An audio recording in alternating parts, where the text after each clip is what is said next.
Halo, selamat malam. Patrisius Juwanano di sini. Selamat tersesat di channel saya. Dan malam ini saya akan menyesatkan Anda lebih jauh ke statistik analisis. Statistik analisis, analisis statistik. Ya, kita akan berbicara tentang bagaimana mengolah statistik untuk perhitungan korelasi atau untuk perhitungan studi hubungan antara dua variabel, ya, dengan jumlah data yang terbatas. Nah, tentunya dalam suatu studi kita mengharapkan mendapatkan data yang banyak. Ya, tapi kadang-kadang, apalagi di masa pandemi seperti ini, sulit untuk bisa mendapatkan data yang banyak dari populasi yang banyak pula. Ya, kita bisa-bisa hanya mendapatkan data yang sedikit atau respon yang sedang, toh kita tetap harus bisa mengolahnya. Nah, bagaimana caranya? Mari kita lihat di paparan PowerPoint saya. Nah, jadi ini adalah topik kita kali ini, bagaimana melakukan studi statistik korelasi dengan data yang terbatas. Ya, jadi pertama kita definisikan dulu studi korelasi itu apa. Studi korelasi pada dasarnya bertujuan untuk menentukan apakah ada hubungan antara satu variabel dengan variabel yang lain. Misalnya, apakah ada hubungan antara skor tes membaca dengan skor tes menulis siswa SD? Ini salah satu contoh studi korelasi. Ya, jadi kita ingin melihat apakah ada hubungan antara satu variabel, yaitu skor tes membaca, dengan variabel yang lain, yaitu skor tes menulis siswa SD. Nah, tentunya harapan kita adalah kita punya jumlah data yang lebih banyak daripada 30. Karena di statistik itu semakin banyak jumlah datanya, semakin valid hasilnya, semakin kita punya kemungkinan untuk menelurkan hasil yang valid. Ya. Kemudian juga datanya harus diambil secara acak atau random sampling istilahnya. Ini bisa kita lakukan kalau populasinya kita bisa punya akses ke populasi itu, kemudian bisa mengambil data yang jumlahnya lebih banyak daripada 30. Ya, tentunya ini bukan suatu perkara yang mudah, bukan? Kita harus masuk ke populasi yang besar sampai ratusan ribuan orang, bahkan kemudian kita harus bisa mengambil secara acak dari populasi itu sekitar ya minimal 30 orang atau 30 sumber data minimal, dan itu harus secara acak. Ya. Persyaratan ketiga adalah data tersebut itu harus memenuhi syarat distribusi normal. Di dalam statistik ini ada tesnya tersendiri, namanya Kolmogorov-Smirnov, tapi tidak akan saya bahas di sini karena namanya juga ekspektasi, ya kan. Harapan kita adalah kita melihat atau kita mendapatkan data dengan karakteristik seperti ini, jumlahnya besar, diambil secara acak, dan memenuhi syarat distribusi normal. Syarat itu digunakan untuk apa? Untuk supaya kita bisa mengolahnya secara parametrik dengan menggunakan statistik parametrik. Ya. Nah, kalau kita punya data seperti ini, maka kita bisa mengolahnya dengan apa yang dinamakan Pearson's Product Moment untuk studi korelasi. Ya. Kenapa kita memilih ini? Karena statistik parametrik itu lebih powerful. Dia punya potensi lebih besar, daya lebih besar untuk bisa membuktikan hipotesis yang kita punya. Ya. Namun kenyataannya ternyata seperti ini. Jadi jumlah datanya hanya sedikit, ya. Mungkin kita hanya bisa mendapatkan 20 atau bahkan kurang daripada itu. Ya. Kemudian datanya tidak diambil secara acak. Ya. Kemudian karena jumlah datanya sedikit, maka ketika dites di uji distribusi normal, datanya menjadi tidak normal. Artinya dia tidak memenuhi syarat untuk diolah secara statistik parametrik tadi, karena tidak memenuhi syarat distribusi normal. Ya. Kemudian ya karena namanya juga tidak secara acak, maka bisa dibayangkan data itu pasti kurang mewakili populasi yang diwakilinya. Ya. Jadi ketika kondisi ini membuat data kita itu sebenarnya lemah. Tapi toh dengan data yang terbatas seperti itu, kita harus bisa melakukan analisis korelasi. Ya. Nah, kemudian masih ada ditambah lagi dengan fakta bahwa ternyata setelah kita dapati datanya, setelah kita periksa datanya, ternyata ada yang nilainya sama, persis sama. Dalam bahasa Inggris, istilah statistiknya adalah tied scores, artinya scores atau nilai yang sama. Ya, karena sama, maka ini akan menyulitkan dalam penghitungannya. Tapi toh kita harus tetap bisa melakukan proses statistik untuk mengolah data terbatas ini. Nah, sebelum saya melangkah lebih lanjut, perlu saya tegaskan dulu tentang hipotesis, karena hipotesis ini sangat perlu dalam penelitian korelasi. Jadi hipotesis itu adalah dugaan sementara atau jawaban sementara atau tentatif sebelum kita melakukan analisis data. Ya. Kemudian hipotesis itu harus diturunkan dari suatu teori atau penelitian-penelitian yang sudah dan sedang berlangsung. Jadi kita tidak bisa mengarang-arang sendiri hipotesis itu atau merenung-renung sendiri di tepi kali atau di tepi pantai, melamun kemudian hipotesisku ini sajalah, tidak bisa seperti itu. Ya, kita harus membaca buku, kita harus membaca teori-teori yang ada, kemudian dari situ kita bisa menurunkan hipotesis. Jadi seperti itu caranya, tidak dengan serta-merta kita munculkan hipotesis sesuai dengan angan-angan kita sendiri. Ya, dalam penelitian itu tidak dibenarkan, jadi kita harus tahu benar teorinya, kerangka teorinya, dan kemudian dari situ kita bisa menarik dugaan atau hipotesis yang akan kita uji lewat analisis korelasi. Ya. Nah, hipotesis itu ada dua, yaitu yang tidak terarah atau non-directional. Ini artinya kalau kita menghipotesiskan atau mengungkapkan hipotesis itu seperti ini. Ada hubungan antara skor membaca dengan skor menulis. Ya, jadi kita hanya tahu, kita hanya mengungkapkan bahwa ada hubungan antara variabel A dengan variabel B. Kita tidak mau tahu apakah itu korelasinya positif atau negatif atau bagaimana. Yang penting ada hubungannya. Ya, itu namanya non-directional, yang tidak terarah. Atau kalau kita mau melakukan komparasi atau perbandingan antara dua kelompok, kita bisa mengatakan hipotesis seperti ini. Ada perbedaan antara mereka yang suka membaca dengan mereka yang tidak suka membaca dalam skor TOEFL-nya. Ini juga termasuk hipotesis yang tidak terarah.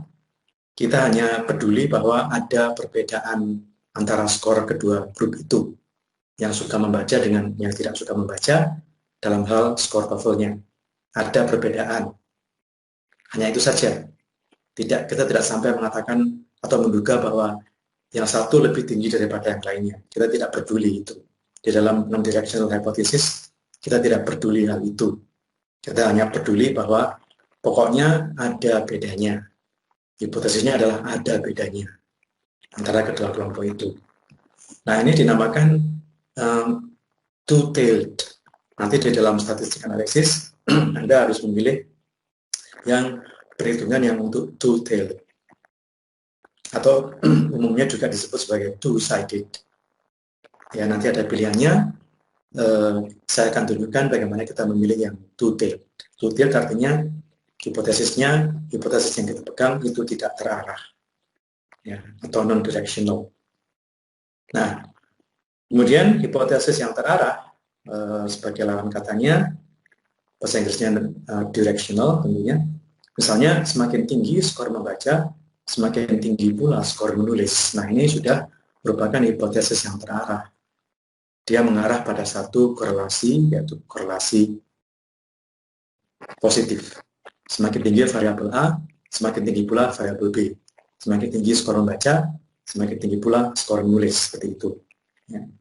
Nah, tentunya begitu kita menyatakan hipotesis sebagai directional, itu kita mempunyai satu arah. Dalam hal ini arahnya adalah korelasi positif. Ya.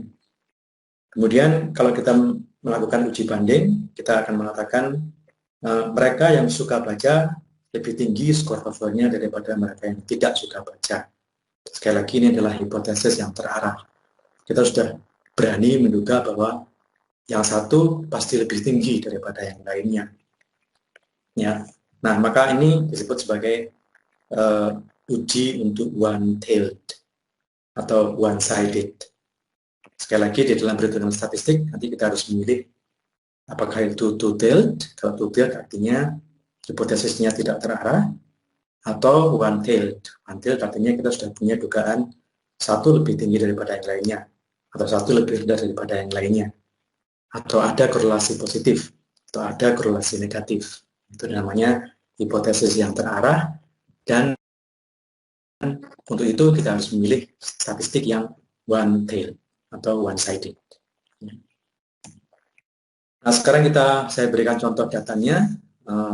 Misalnya ada skor membaca dari beberapa orang siswa, kemudian juga ada skor menulis dari siswa-siswa tersebut. Jadi skor membacanya, anak pertama dapat 68, anak kedua 78, anak ketiga 70, siswa keempat 87, dan sebagainya, sampai akhir. Ya. Kemudian untuk skor menulis, siswa pertama tadi dapat 61, siswa kedua dapat 78, siswa ketiga dapat 60, siswa keempat dapat 87, dan sebagainya. Nah, kita lihat di sini ada skor-skor yang sama. Yang tadi saya bilang type. Ya. Jadi misalnya di sini skor membaca anak ini ternyata sama dengan skor menulisnya. Skor membaca anak ini, siswa ini juga ternyata sama dengan skor menulisnya. Ini disebut type, dan itu akan membuatnya menjadi kasus yang spesial yang harus diperlakukan secara khusus. Ya. Sudah datanya terbatas seperti ini, ada juga skor-skor yang ternyata sama. Ya. Sehingga untuk menghitungnya, kita harus mempunyai alat statistik yang tepat. Nah, saya berikan bagaimana cara kita memasukkan data ini ke dalam satu situs. Ya, saya akan tunjukkan situsnya, kemudian dari situ akan kelihatan hasilnya. Oke. Nah, jadi ini adalah website yang akan kita gunakan untuk mengolah data statistik kita. Namanya astatsa.com. Ya, catatnya astatsa.com. Setelah sampai di web page ini, maka kita akan mengklik yang ini, correlation, Pearson's product moment, Spearman's row, and candle star. Ya, kita klik yang ini. Nah, kita akan melihat tampilan berikutnya, yaitu ada 3 pilihan di sini. Ya. Yang pertama adalah Pearson's product moment correlation. Ini yang tadi saya bilang statistik parametrik. Kita tidak bisa memakai ini karena data kita terbatas, hanya 9 orang, ya. Itu jauh lebih kecil daripada yang 30 tadi. Kemudian banyak angka-angka yang sama atau data-data yang sama. Maka kita akan memilih di sini candle strength correlation. Kita klik di sini, ya. Kemudian, nah datanya di sini kita masukkan. Ini variabel A dan variabel B. Kalau kembali ke contoh saya tadi, maka ini adalah skor kemampuan membaca, dan ini adalah skor kemampuan menulis. Ya. Kita hapus dulu data yang ada di sana, kemudian kita gantikan dengan data saya tadi. Ya, misalnya yang A adalah tadi 68, siswa pertama dapat 61 dalam menulis, siswa kedua 78, menulisnya dapat 78 juga, jadi ini adalah skor yang sama. Kemudian 70, 60 di menulisnya, kemudian berikutnya 87, berikutnya 87 juga sama, ya. Kemudian 89 ini juga skor yang tight, yang sama. Kemudian 90, 71, dan yang terakhir dapat 90 dan menulisnya dapat 67.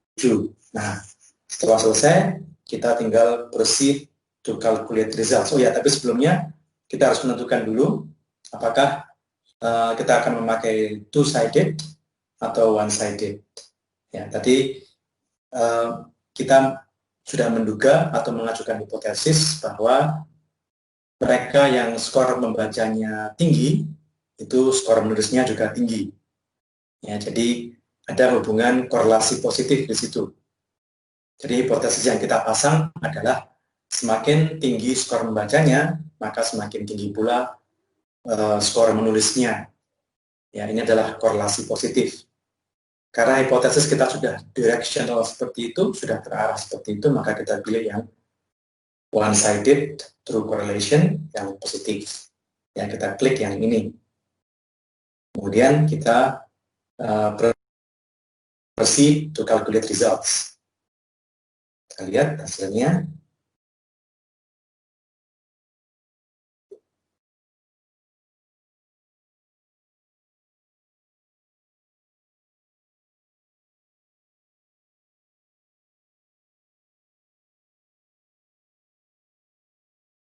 Nah, ini hasilnya. Ya. Jadi ini indeks tahunnya seperti ini. Kemudian yang penting adalah p-value. Nah, di sini p-value-nya adalah 0,18. Ini kita bandingkan dengan tingkat signifikansi yang kita pasang. Umumnya di bidang humaniora adalah 0,05. Seperti yang sudah saya bahas juga di video sebelumnya. Ya.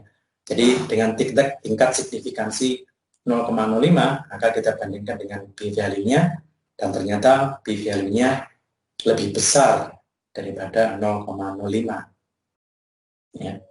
0,18 kan lebih besar daripada 0,05. Nah, karena p-value-nya lebih besar, maka kita harus menerima hipotesis nol kita, yaitu tidak ada korelasi antara skor membaca dengan skor menulis. Ya, dengan data lain, hipotesis yang tadi kita pasang itu tidak terbukti oleh data, tidak terbukti oleh hasil analisis. Kita harus menerima hipotesis nolnya, yaitu memang tidak ada korelasi antara skor membaca dengan skor menulis siswa. Ya, jelas ya? Nah, kita akan melakukan hal yang sama dengan Spearman's correlation. Jadi, kalau kita kembali lagi ke layar pertama, kita pilih yang Spearman's rank correlation. Kemudian kita akan langsung mengklik proceed to calculate results. Kita lihat hasilnya seperti apa.